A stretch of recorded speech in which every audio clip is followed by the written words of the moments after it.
నమస్కారం ETV news కు స్వాగతం. ముందుగా ముఖ్యాంశాలు. ముంబై కోర్టు విచారణలో సంచలన వివరాలు వెల్లడించిన హెడ్లీ. ఇష్రాత్ జహాన్ లష్కరే తీవ్రవాద సంస్థ కోసమే పనిచేసినట్టు వాంగ్మూలం. భారత్లో ఉగ్రవాద కార్యకలాపాలకు పాక్ నిఘా సంస్థ ఐఎస్ఐ నిధులు. అక్షర్ధామ్ ఆలయంపై దాడికి లష్కరే కుట్ర చేసినట్టు కోర్టుకు వివరణ. మరో భారీ పతనాన్ని నమోదు చేసిన స్టాక్ మార్కెట్లు. ఒక్కరోజే 807 పాయింట్లు క్షీణించిన సెన్సెక్స్. ఆవిరైన 3 లక్షల కోట్ల మదుపరుల సంపద. మృత్యువుతో పోరాడి ఓడిన లాన్స్ నాయక్ హనుమంతప్ప. ఢిల్లీ సైనిక ఆసుపత్రిలో తుది శ్వాస. అమర జవానుకు దేశం కన్నీటి నివాళి. బల్దియా పీఠంపై తెరాస. మేయర్, డిప్యూటీ మేయర్ ఎన్నిక ఏకగ్రీవం. కేసీఆర్ను కలిసిన బొంతు రామ్మోహన్, బాబా ఫసయుద్దీన్. కేంద్రం నుంచి తెలంగాణకు నిధుల కోసం కేసీఆర్ మరో ప్రయత్నం. రేపు ఢిల్లీలో ప్రధానితో భేటీ. ఎల్లుండి కేంద్ర మంత్రులతో సమావేశాలు. వెలగపూడిలోని ఆంధ్రప్రదేశ్ తాత్కాలిక సచివాలయం. 45,000 ఎకరాల్లో నిర్మాణం. సిఆర్డీఏ ప్రతిపాదనలకు ప్రభుత్వ ఆమోదం.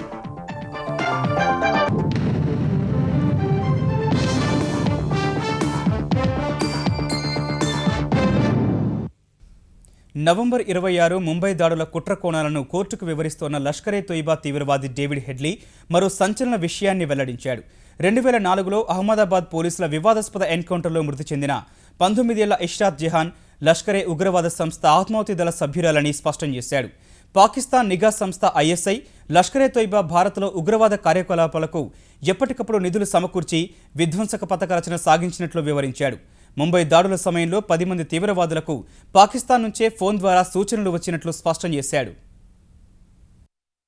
గుజరాత్లోని అహ్మదాబాద్లో 2004లో జరిగిన ఎన్కౌంటర్లో మృతి చెందిన 19 ఏళ్ల ఇష్రాత్ జహాన్ విషయంలో మరో కోణం బయటకు వచ్చింది. ఆమె లష్కరే తోయిబా ఆత్మాహుతి దళ సభ్యురాలని అమెరికా నుంచి సాక్ష్యమిస్తున్న డేవిడ్ హెడ్లీ వెల్లడించాడు. నిన్న సాంకేతిక కారణాలతో వీడియో ద్వారా ముంబై కోర్టుకు సాక్ష్యం ఇవ్వలేకపోయిన హెడ్లీ ఇవాళ మరిన్ని సంచలన విషయాలు, కుట్ర కోణాలను వెల్లడించాడు. ప్రస్తుత ప్రధాని, నాటి గుజరాత్ ముఖ్యమంత్రి మోదీని హతమార్చడానికి ప్రయత్నించారంటూ ఇష్రాత్ జహాన్ సహా జావేద్ షేక్, అంజాద్ అలీ, అక్బర్ అలీ రాణా, జీషన్ జోర్లను 2004 జూన్ 15న అహ్మదాబాద్ శివార్లలో ఎన్కౌంటర్ చేయగా అది బూటకపు ఎన్కౌంటర్ అని భారీ ఎత్తున ఆరోపణలు వెల్లువెత్తాయి. గుజరాత్ హైకోర్టు నియమించిన సిట్ నుంచి కేసు స్వీకరించి ఛార్జ్షీట్ దాఖలు చేసిన సిబిఐ సైతం ఇష్రాత్ జహాన్ది బూటకపు ఎన్కౌంటర్ అని అభియోగాలు మోపిన నేపథ్యంలో హెడ్లీ వెల్లడించిన అంశం సంచలనం సృష్టించింది. గుజరాత్ పోలీసుల కార్యాచరణలో ఆత్మాహుతి దళ సభ్యురాలు మృతి చెందినట్లు లష్కరే తోయిబా కమాండర్ జకీవుర్ రెహమాన్ లఖ్వీ అప్పట్లో తనతో చెప్పినట్లు హెడ్లీ కోర్టుకు వివరించాడు. లష్కరే తోయిబా మహిళా విభాగం ఉందన్న హెడ్లీ ఎన్కౌంటర్లో చనిపోయిన మహిళా ఉగ్రవాది ఎవరనే అంశంపై 3 పేర్లను ప్రభుత్వ న్యాయవాది ఉజ్వల్ నికం చెప్పగా జహాన్ గా గుర్తించాడు. మరో లష్కరే తోయిబా నాయకుడు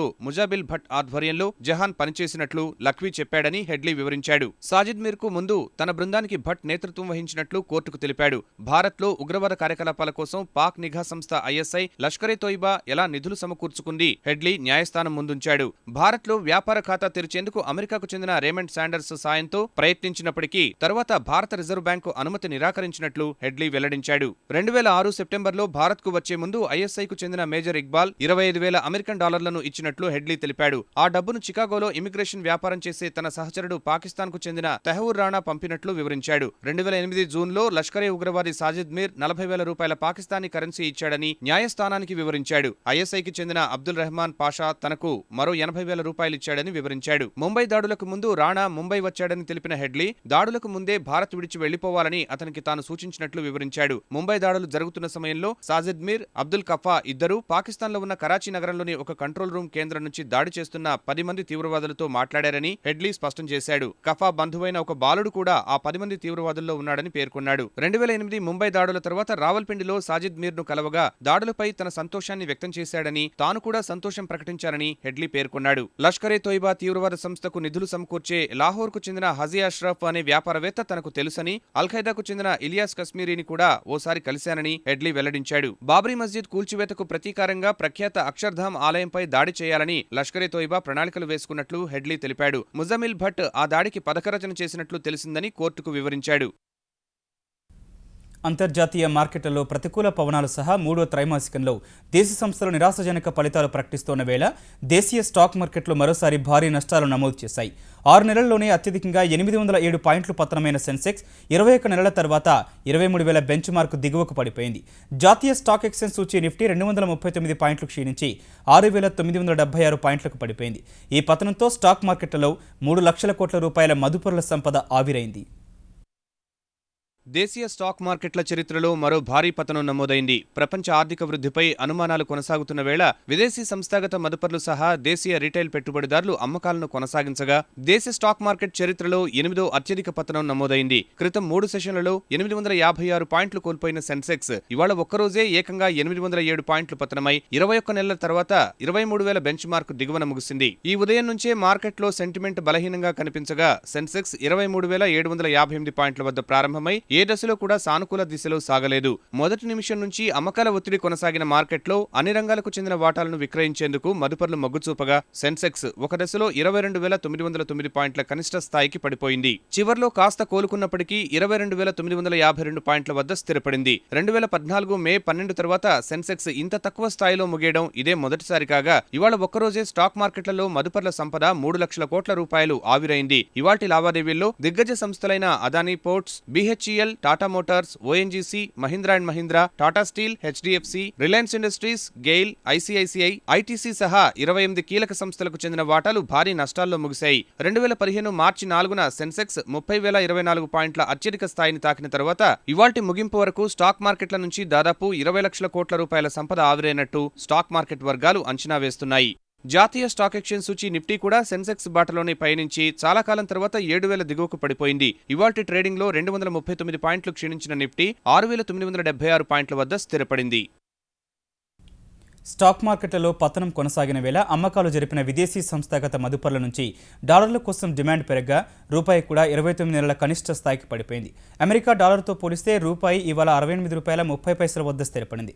ఈ ఉదయం 67 రూపాయల 95 పైసల వద్ద ప్రారంభమైన భారత కరెన్సీ స్టాక్ మార్కెట్ నుంచి విదేశీ మదుపరులు పెట్టుబడులు ఉపసంహరిస్తున్న వేళ మరింత క్షీణించి 68 రూపాయల 34 పైసల కనిష్ట స్థాయిని నమోదు చేసింది. చివరకు 68 రూపాయల 30 పైసల వద్ద స్థిరపడిన రూపాయి క్రితం ముగింపుతో పోలిస్తే 45 పైసలు నష్టపోయింది.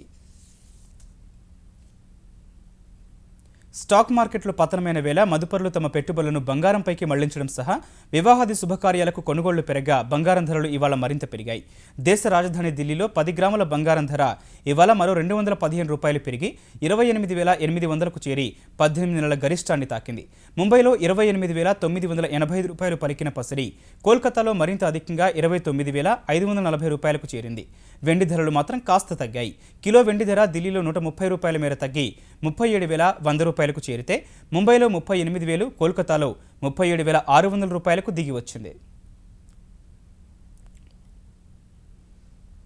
2016-17 ఆర్థిక సంవత్సరానికి కేంద్రం బడ్జెట్ ప్రవేశపెట్టేందుకు సిద్ధమవుతోన్న వేళ తెలంగాణకు రావాల్సిన నిధులు సాధించుకునే ప్రయత్నాలను ముఖ్యమంత్రి కేసీఆర్ ముమ్మరం చేశారు. ఈ మేరకు ఢిల్లీ బయలుదేరిన ముఖ్యమంత్రి ఈ పర్యటనలో ప్రధాని నరేంద్ర మోదీ పలువురు కేంద్ర మంత్రులను కలిసి తెలంగాణకు రావాల్సిన నిధులు వెంటనే విడుదల చేయడం సహా బడ్జెట్లో అదనపు నిధులివ్వాలని కోరనున్నారు.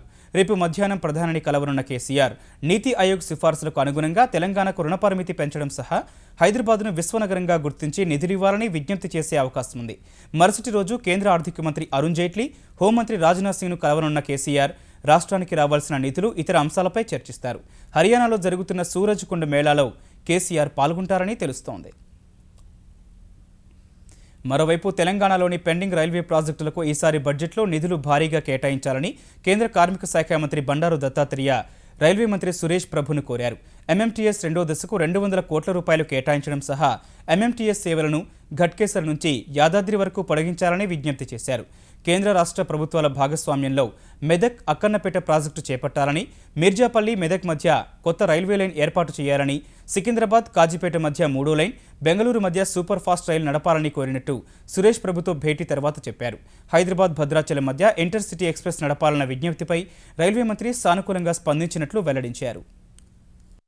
సౌత్ సెంట్రల్ రైల్వే ఉన్నటువంటి జోన్ కు మొత్తం 2,400 కోట్ల రూపాయలు బడ్జెట్ ఇవ్వాలని నేను కోరడం జరిగింది. తెలంగాణ రాష్ట్రము కొత్త రాష్ట్రం ఏర్పడింది కాబట్టి కాజీపేట అనేటువంటి ఒక డివిజన్ ఏర్పాటు చేయాలని హైదరాబాద్, సికింద్రాబాద్, మల్కాజ్గిరి ఈ 3 ప్రాంతాల్లో ఉన్నటువంటి MMTS ఫేజ్ 2 కి 200 కోట్ల రూపాయలు కేటాయించాలని, MMTS కు ఉన్నటువంటి సర్వీసులు సికింద్రాబాద్ నుంచి భువనగిరి, యాదగిరిగుట్ట, రాయపూర్ యొక్క ఉన్నటువంటి రైల్వే స్టేషన్ యాదాద్రి అనేటువంటి తీర్థయాత్రా స్థలంగా ఏర్పాటు చేస్తున్నారు. దానికి తప్పకుండా కనెక్టివిటీ కావాలని నేను కోరడం జరిగింది. నవ్యాంధ్ర రాజధాని అమరావతిలో నిర్మించనున్న తాత్కాలిక సచివాలయానికి మరికొంత స్థలాన్ని ఆంధ్రప్రదేశ్ సర్కారు కేటాయించింది. CRDA పరిధిలోని వెలగపూడిలో 20 ఎకరాల్లో 6 లక్షల చదరపు అడుగులతో తాత్కాలిక సచివాలయం నిర్మించాలని తొలుత నిర్ణయించిన చంద్రబాబు సర్కారు మరింత విశాల ప్రాంగణం ఉండాలని భావించింది. ఈ మేరకు CRDA పంపిన తాజా ప్రతిపాదనను ఏపీ సర్కారు ఆమోదించింది. వెలగపూడి గ్రామంలో మొత్తం 45.129 ఎకరాలను తాజాగా తాత్కాలిక సచివాలయ ప్రాంగణానికి కేటాయిస్తూ ఉత్తర్వులు జారీ చేసింది. ఇందులో 27.082 ఎకరాల్లో ప్రభుత్వ భవనాలు, మిగిలిన 18.047 ఎకరాల్లో హోటళ్లు, ఇతర వాణిజ్య సముదాయాలు రానున్నాయి. ఆంధ్రప్రదేశ్ రాజధానికి అటవీ భూముల వినియోగంపై ముఖ్యమంత్రి చంద్రబాబు ఉన్నత స్థాయి సమీక్ష నిర్వహించారు. కృష్ణా, గుంటూరు జిల్లాలో అటవీ భూములు ఏ మేర ఉన్నాయో సర్వే చేయాలని ఇరు జిల్లాల కలెక్టర్లు, CRDA కమిషనర్ను ఆదేశించారు. ఫారెస్ట్ ల్యాండ్స్ 50,000 ఎకరాలను యాక్చువల్గా ఈ క్యాపిటల్కి తీసుకునేటట్టుగా అంతకుముందు కేంద్ర మంత్రులతో వాళ్ళతో మాట్లాడడం జరిగింది సీఎం గారు. వాళ్ళు మనం ఎంత తొందరలో ఆ ల్యాండ్ని ఐడెంటిఫై చేస్తే అంత తొందరలో వాళ్ళు ఇస్తా ఉన్నారు. దానికి ఈరోజు CRDA వాళ్ళు, ఫారెస్ట్ డిపార్ట్మెంట్ వాళ్ళు ఆ యొక్క ల్యాండ్స్ ఐడెంటిఫై చేసి కొన్ని పార్సల్ని వాటిని సీఎంకు చూపించడం జరిగింది. సీఎం గారు కొన్ని సూచనలు ఇచ్చారు. అది 14th మళ్ళీ సీఎం గారి దగ్గర దాంతో CRDA విషయాలు కూడా డిస్కస్ చేయడం జరుగుతుంది. హైదరాబాద్ మహానగర పాలక సంస్థ పాలక మండలి కొలువు తీరింది. తెలంగాణ ఆవిర్భావం తర్వాత తొలిసారి జరిగిన గ్రేటర్ ఎన్నికల్లో అఖండ విజయం సాధించిన తెరాస నుంచి బొంతు రామ్మోహన్ మేయర్ పీఠానికి ఎన్నికైతే డిప్యూటీ మేయర్గా బాబా ఫసీయుద్దీన్ ఏకగ్రీవంగా ఎన్నికయ్యారు. ఈ ఎన్నిక ముగిసిన తర్వాత ముఖ్యమంత్రి కేసీఆర్, పురపాలక శాఖ మంత్రి కేటీఆర్లను కలిసిన మేయర్, డిప్యూటీ మేయర్లు వారి ఆశీర్వాదాలు తీసుకున్నారు. హైదరాబాద్ మహానగర పాలక సంస్థ ఎన్నికల్లో కొత్త రికార్డు సృష్టిస్తూ 99 డివిజన్లలో జయభేరి మోగించిన తెరాస పాలక మండలి పగ్గాలు చేపట్టింది. ఈ ఉదయం 11 గంటలకు మహానగర పాలక సంస్థ ప్రధాన కార్యాలయంలో పాలక మండలి కొత్త కార్యవర్గం కొలువు తీరింది. ప్రిసైడింగ్ అధికారిగా వ్యవహరించిన హైదరాబాద్ జిల్లా కలెక్టర్ రాహుల్ బొజ్జా కొత్తగా ఎన్నికైన 150 మంది సభ్యులతో ప్రమాణం చేయించారు. 99 మంది తెరాస సభ్యులు, 44 మంది మజ్లిస్, 4 భాజపా, 2 కాంగ్రెస్, తెలుగుదేశం నుంచి ఒక కార్పొరేటర్ ప్రమాణ స్వీకారం చేశారు. ముందుగా తెలుగులో, తర్వాత ఉర్దూ, హిందీ, ఆంగ్ల భాషల్లో సభ్యులు ప్రమాణం చేశారు.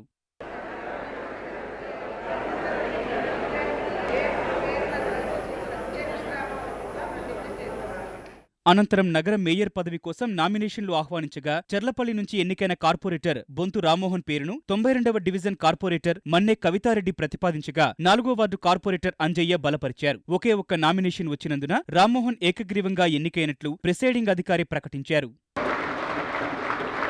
అన్అపోజ్డ్గా ఎలెక్ట్ అయినట్టుగా డిక్లేర్ చేయడం జరుగుతుంది. బి రామ్మోహన్ మేయర్ GHMC పదవికి.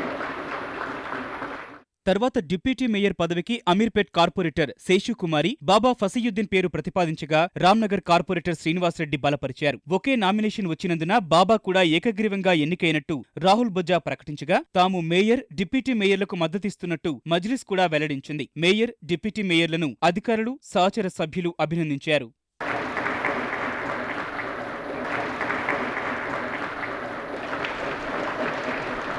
అనంతరం మేయర్, డిప్యూటీ మేయర్ సహా తెరాస కార్పొరేటర్లు GHMC ప్రధాన కార్యాలయం నుంచి గన్ పార్క్ వరకు పాదయాత్ర చేసి అమరవీరుల స్తూపం వద్ద నివాళులర్పించారు. అక్కడి నుంచి వెళ్లి ముఖ్యమంత్రి కేసీఆర్ను కలిశారు. వారిని అభినందించిన కేసీఆర్ నగరాభివృద్ధికి శక్తివంచన లేకుండా పనిచేయాలని సూచించారు.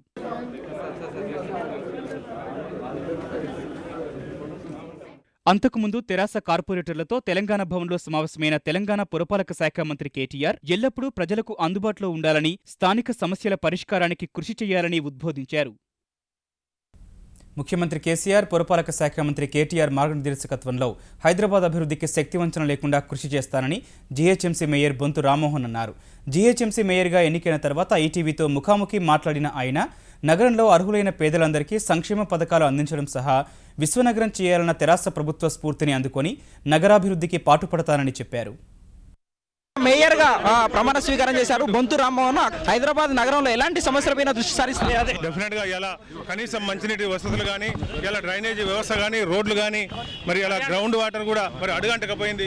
ఈ హైదరాబాద్ నగరం ఇలా ఒక ప్రణాళికబద్ధంగా జరగలేదు. అక్రమ లేఅవుట్లతో, మరి అక్రమ ప్లాన్లతోటి జనాలు పెరిగిరు, నగరం పెరిగింది తప్పితే నగర అభివృద్ధి పెరగలేదని కేసీఆర్ గారు సమగ్ర సర్వే ద్వారా, ప్రజల సర్వే ద్వారా తీర్చడం జరిగింది. ఇలా ఎంతమందికి సంక్షేమ పథకాలు అందాల్సింది, ఇంకా హైదరాబాద్లో ఏ అభివృద్ధి ఎంత విశ్వనగరంగా హైదరాబాద్ అభివృద్ధి ఎంత అనేది ఇలా ప్రపంచంలో ఉన్న మరి ఇన్వెస్టర్లు అందరూ కూడా హైదరాబాద్లో ఇన్వెస్ట్ చేసి ఇక్కడ ఉన్న నిరుద్యోగులకు, మరి ఇక్కడ ఉన్న ప్రజలకు ఉపయోగపడే విధంగా కంపెనీలు కూడా రాబోతున్నాయి. ఆ విధంగా మరి ప్రభుత్వం కేసీఆర్ గారు ప్రణాళిక చేసి దాన్ని కేటీఆర్ గారి డైరెక్షన్లో తప్పకుండా నగరాన్ని విశ్వనగరంగా తీర్చిదిద్దడం, అవినీతి రహిత పరిపాలన రాష్ట్ర ప్రభుత్వం ఎట్లయితే అందిస్తుందో బల్దియాలో కూడా మరి అవినీతి అనేది తావు లేకుండా కేసీఆర్ గారు ఇచ్చిన పిలుపు మేరకు మేము కూడా ఆదర్శంగా తీసుకుంటాం అనుకుంటున్నాం. నగరంలో అంతరాలు తీవ్రంగా పెరిగిపోయాయి. పేదలు కూడా ఎక్కువ శాతంగా నివసిస్తున్నారు. బతుకు తెరువు కోసం ఇక్కడికి వస్తున్నారు. వాళ్ళు కూడా పెద్ద ఎత్తున తెరాస మీద ఆశలు పెట్టుకున్నారు. డబుల్ బెడ్రూమ్ ఇల్లు అయితే సంక్షేమ పథకాల అమల్లో జిహెచ్ఎంసీ నుంచి ఎలాంటి పాత్ర ఉంటుంది? ప్రజలు పెట్టుకున్న నమ్మకాన్ని ఒమ్ము చేయకుండా ప్రజలు ఏదైతే ఆశించారో టీఆర్ఎస్ పార్టీ నుంచి, టీఆర్ఎస్ ప్రభుత్వం నుంచి, బల్దియా నుంచి, ఇలా కేసీఆర్ గారి నాయకత్వంలో ఏది ఆశించారో దాన్ని డెఫినెట్గా సంక్షేమ పథకాలు ఇంకా కొన్ని అందాల్సి ఉంది. దాంతోపాటు ఇలా సిగ్నల్ లెస్ సిటీగా, స్లమ్ లెస్ సిటీగా, ప్రతి ఇంటికి నల్ల, ఇవన్నీ కూడా రోడ్లు, స్కైవేలు, ఫ్లైఓవర్లు, ఒకటి కాదు రెండు కాదు, ఇలా ఐటీ రంగంలో, పారిశ్రామిక రంగంలో విప్లవాత్మక మార్పులు తీసుకొచ్చి ఇలా పర్మిషన్స్ కూడా ఈజీగా ఉండేటట్టు చేసి పారిశ్రామిక రంగాన్నంతా హైదరాబాద్ వైపు మళ్లించడానికి కేసీఆర్ గారు, నాయకులు, పెద్దలు కేటీఆర్ గారు చేసే ప్రయత్నంలో హైదరాబాద్ నిజంగా ప్రజలు నమ్మిన నమ్మకాన్ని ఒమ్ము చేయకుండా చేస్తారు. తెలంగాణలో తెలుగుదేశం పార్టీని వదులుకునేందుకు సిద్ధంగా లేనని ఆ పార్టీ జాతీయ అధ్యక్షుడు చంద్రబాబు స్పష్టం చేశారు. హైదరాబాద్ ఎన్టీఆర్ భవన్లో తెలుగుదేశం తెలంగాణ నేతల విస్తృత స్థాయి సమావేశంలో పాల్గొన్న ఆయన ఒకరిద్దరు నాయకులు పార్టీని వీడినప్పటికీ నష్టం లేదన్నారు. కలిసికట్టుగా పార్టీని బలోపేతం చేసుకుని నాయకత్వాన్ని పెంచుకోవాలన్న చంద్రబాబు కార్యకర్తల అభిష్టం మేరకు వీలైనంత సమయం కేటాయిస్తారని చెప్పారు. పార్టీ బలోపేతానికి కార్యాచరణ సిద్ధం చేయాలన్న ఆయన 1-2 దెబ్బలు తగిలినా పర్వాలేదన్నారు. 2 రాష్ట్రాలు ఏర్పడినప్పుడు మీరు కూడా నాయకత్వాన్ని పెంచుకోవాల్సిన అవసరం ఉంది. ఒకరిద్దరు నాయకులు పోయినంత మాత్రం పార్టీ ఎప్పుడు పోదు. నేను కూడా పార్టీని వదులుకోవడానికి సిద్ధంగా లేను. ఈ పార్టీని తప్పకుండా బలోపేతం చేసి ప్రజలకు అంకితమైన భావంతో పనిచేయడానికి, అందులో బడుగు బలహీన వర్గాలకు అండగా ఉండే పార్టీగా మన పార్టీని తయారు చేసుకోవాల్సిన అవసరం ఉంది. పురపాలక ఎన్నికల ప్రక్రియ గడువును కుదిస్తూ తెలంగాణ ప్రభుత్వం నోటిఫికేషన్ జారీ చేసింది. కొత్త నిబంధనల ప్రకారం పురపాలక ఎన్నికల్లో పోటీ చేసే అభ్యర్థులు నామినేషన్లు దాఖలు చేయడానికి 3 రోజులు మాత్రమే గడువు ఇస్తారు. ఈ గడువు ముగియగానే నామినేషన్ల పరిశీలన పూర్తి చేసి ఉపసంహరణకు 1 రోజు గడువు ఇస్తారు. ఉపసంహరణ ప్రక్రియ ముగిసిన 9వ రోజు పోలింగ్ నిర్వహిస్తారు. పోలింగ్ రోజు 8 గంటలు ఓటింగ్ ఉంటుంది. అటు ఉపసంహరణకు సంబంధించి ప్రభుత్వం మరో సవరణ చేసింది. తెలంగాణలో ప్రసిద్ధ పుణ్యక్షేత్రం యాదగిరిగుట్టపై విస్తరణ పనులు వచ్చే నెల 25 నుంచి ప్రారంభం కానున్నాయి. వచ్చే నెల 11 నుంచి 22 వరకు లక్ష్మీ నరసింహస్వామి వారి బ్రహ్మోత్సవాలు జరగనున్నందున భక్తులకు ఎలాంటి ఇబ్బందులు కలగకుండా ఆ తర్వాతే ప్రారంభించాలని అధికారులు నిర్ణయించారు. ఈ మేరకు సచివాలయంలో యాదాద్రి అభివృద్ధి పనులపై సమీక్షించిన తెలంగాణ ప్రభుత్వ ప్రధాన కార్యదర్శి రాజీవ్ శర్మ పనులకు సంబంధించిన అన్ని అంశాలు పరిశీలించి పూర్తి సంతృప్తి వ్యక్తం చేశారు. ఛత్తీస్గఢ్తో తెలంగాణ పంపిణీ సంస్థలు కుదుర్చుకున్న విద్యుత్ సరఫరా ఒప్పందంలో ప్రజలపై భారం పడకుండా ధర నిర్ణయించాలని తెలంగాణ విద్యుత్ నియంత్రణ మండలిని పలు పార్టీలు, సంఘాలు కోరాయి. పోటీ ఆధారిత బిడ్డింగ్లో తక్కువ ధరకే విద్యుత్ దొరికే పరిస్థితులు ఉన్నప్పుడు 12 ఏళ్ల పాటు ఏటా 900 కోట్ల రూపాయల అదనపు భారం పడేలా కొనుగోలు చేయడం ఎందుకని నిపుణులు ప్రశ్నించారు. హైదరాబాద్ సింగరేణి భవన్లో తెలంగాణ ఈఆర్సీ చైర్మన్ ఇస్మాయిల్ అలీ ఖాన్ నేతృత్వంలో జరిగిన విచారణలో ఐకాస్ చైర్మన్ కోదండరాం, విద్యుత్ ఉద్యోగుల ఐకాస్ నేత రఘుతో పాటు సిపిఐ నేతలు తమ అభ్యంతరాలను నివేదించారు. అభ్యంతరాలను కొట్టిపారేసిన పంపిణీ సంస్థల అధికారులు అత్యంత పారదర్శకంగా ఒప్పందం చేసుకుంటున్నట్లు తెలిపారు. విచారణ ముగియడంతో ఛత్తీస్గఢ్తో ఒప్పందంపై తెలంగాణ విద్యుత్ నియంత్రణ మండలి ఒక నిర్ణయం వెలువరించనుంది. ఎంత ఉంటుందనేసి ఇందులో విద్యుత్ కొనుగోలు ఒప్పందంలో చెప్పలేదు. మొత్తం ధర ఎంత వస్తుందనేసి ఒక అంచనా వేస్తే దాదాపు ₹5.50 వరకు ధర వస్తుందనేసి తెలిసింది. ఇటీవల ఆంధ్రప్రదేశ్ ఫైనలైజ్ చేసిన రేటు దాదాపు ₹4.23 ఉంది.